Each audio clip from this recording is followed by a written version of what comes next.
Hey, I'm Melissa Trainor. I live in New York City and I'm 5'8". Well, I suppose you're right. But you stay right there. I'll deal with you in a minute. Excuse me, ma'am, is that an illegal substance in that mason jar? I will have you know that by being in possession of that particular mason jar filled with that illegal substance, you are currently in violation of 14 different Sever County laws, including Article 7B1482A, Subarticle 908T9D, 867-530-QR2DQ, C3PO 2468. Who do we appreciate? My mama. Yeah, oh, my mama has the greatest apple pie recipe, y'all. It's so good. No, stop getting distracted, Rosette. Like I was saying, do you know what breaking all them laws mean? It means that you are under arrest and you aren't leaving the Hog's house until after this concert is over. Now, as for you, Bessie Luke. Bessie? Well, darn it. Where the heck did he go? Cletus! Yes, Sheriff? Do you know where Bessie Luke is? No, Sheriff. Well, did you at least see which way he went? Yes, Sheriff. Are you gonna tell me which way he went? Which way what? Do you know what you are good for, Cletus? No, Sheriff. Nothing. That's what you're good for. Just nothing.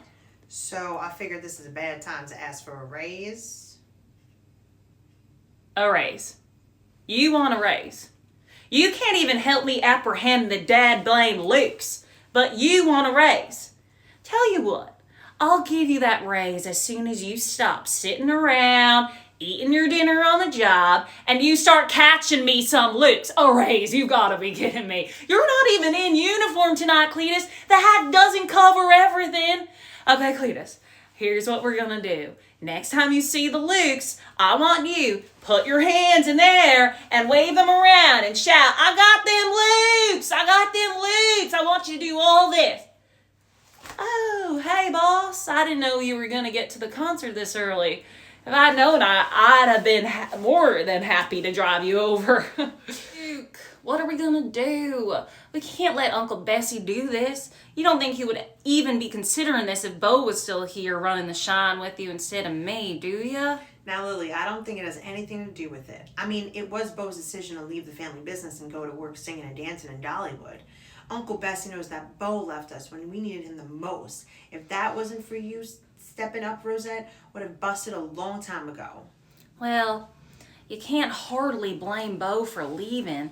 We all went to that Dollywood audition, and I have no problem admitting that if they had offered me a job singing and dancing, I would have taken it, no questions asked. What is wrong with all you Lukes? It's like y'all have lost all sense of family loyalty. I just don't know who any of y'all are anymore. This certainly isn't the family I grew up in. Oh, Duke, I'm sorry. I didn't mean to sound like I don't have any family loyalties.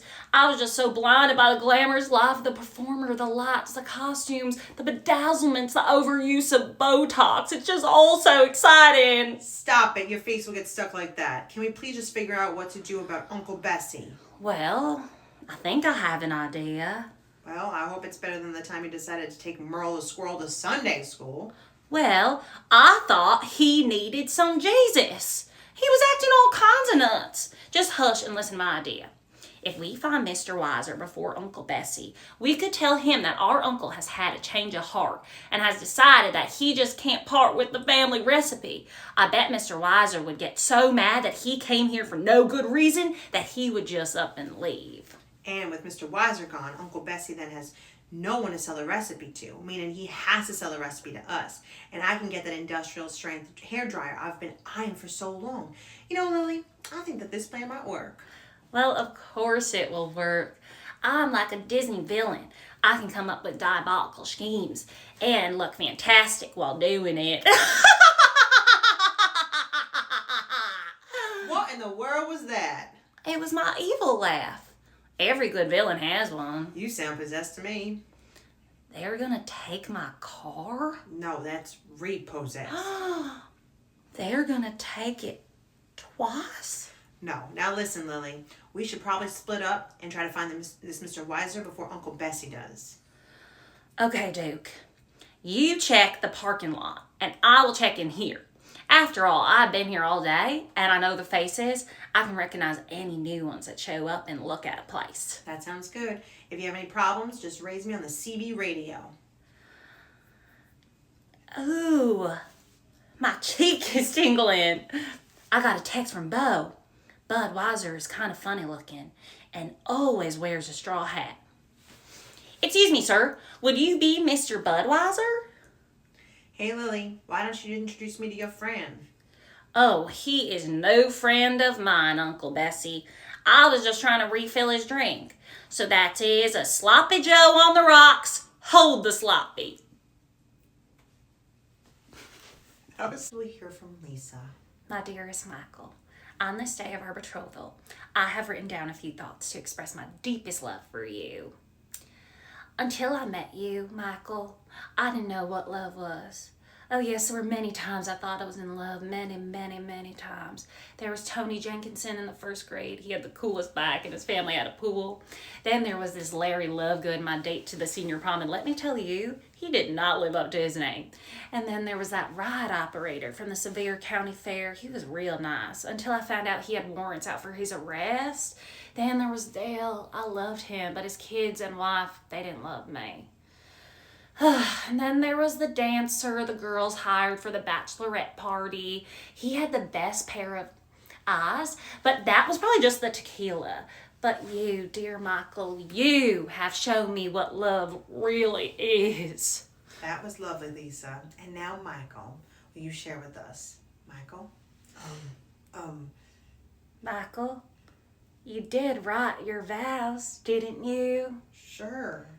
Then where are they? I'm waiting. Oh, this day is a catastrophe. This is not how I dreamed my wedding day would go. What am I going to do? Oh, Ronnie, you have both known Michael and me for such a long time now. You don't think I just made a huge mistake, do you? Yes, using Alfonso to plan the wedding was a huge mistake. No, I don't mean that. I mean by marrying Michael. Now that we are married, the sheen of being a newlywed is starting to wear off. Already? I just am noticing things about Michael that I never did before. Like when he leaves his Mountain Dew bottle dip spitters on the kitchen table.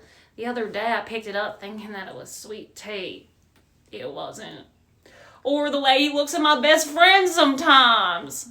Well, you're married now, and I don't think there's anything you can do about those things. I am surprised. I thought you loved Michael truly, madly, deeply. You only had eyes for him almost since the moment you met that Kid Rock concert. That's true. When I found out how rich his mother was, he became the most attractive man I had ever seen. But what if I was so blinded by attraction that I didn't really see Michael for who he is until now? So, what are you going to do? I don't know. I guess I'll make the best of things. Michael's inheritance will certainly make it easier to get through. He might not have a mom anymore, but I'm sure as heck gonna get that pink camo four-wheeler that I've always wanted. You know, Michael isn't the only one who can afford to take care of you. Ronnie, what are you suggesting? You know someone else I could share my life and his money with? Who else could be out there? You never know. Oh my god, you guys, you totally scared me. I didn't know that you would show up this early. So I got a little carried away, hanging up the decor. Look at this stuff. I'm one cool chick that can turn a dime into $1. For those of you visiting from South Knox High, welcome to the Pigeon Forge annual and fabulous prom of 1985. If you don't know me already, which I would be surprised if you didn't, I am the Melissa Porter, head of high school prom committee for the 2nd year in a row. Valerie, is that you? I thought you said you weren't coming because you couldn't find a date. Ugh. Whatever, I'm so glad you're here. And that dress is everything. Wow, yeah, where did you get it? Oh my gosh, thank you so much. It only took thousands of hours working at McDonald's, but I could finally afford the prom dress of my dreams. I'm so glad you like it. Yeah, it's really, Cute. As for me, I only wear dresses that I order from Las Vegas. I get all my shipments from a 6'4" ex-Vegas showgirl named Mama Bombshell. No one knows a lot about Mama, but she sure makes bitchin' attire. You can guarantee that I will be wearing a Bombshell special for prom. Oh, Matt, you're so handsome. This night is making me nostalgic. Do you remember our first date when we went to that arcade and you schooled me at Tetris and Pac-Man? Yeah, sure, babe. I'll never forget that night. I wore my tight yellow shorts and blue tube socks. Smelled like my diet of beef jerky and snowballs. And then there was you. Suddenly you were just the girl for me. You had the biggest bra in town and the most money. Oh, Matt, what am I gonna do when you go off to college? I would be going with you, but all they offered me was $40 scholarship to stop running my mouth. I'm gonna miss you so much. Oh, babe. After I graduate, I swear I'll come back to you, and maybe we can think about settling down. I know this great wedding planner named Alfonso. Matt! Oh my God, you're like so romantic. After prom, maybe you can come over and we can watch a movie. And please, Matt, do not fart on me like you did the other night when we were watching Halloween Town. Disgusting. Not only did I hate that, but I think Jamie Lee Curtis and Michael Myers were grossed out too. I can't help it, babe. The Applebee's 2-for-1 special got me all rumbled up, and you know how scary movies do me. Ew, grody! I know it's been a while since anything awful happened, but I got to looking into all those terrible events that happen here, and I realized that they happen every 17 years, like clockwork. And it always involves the local high schools. What are you talking about, Jesse? So everybody remembers the severe high school cheerleader sleepover, 3 cheerleaders, heads completely chopped off. 17 years ago, right? And before that, there was the drama club Sweeney Todd production. Opening night of the show, the cast found fingers and eyes in the props. They belonged to the director, Mr. Hawthorne.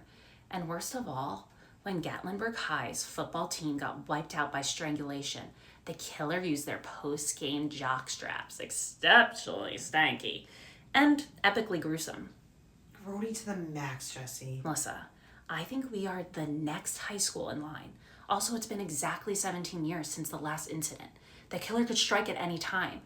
I'm afraid something bad is going to happen tonight, and it could happen to one of us or all of us.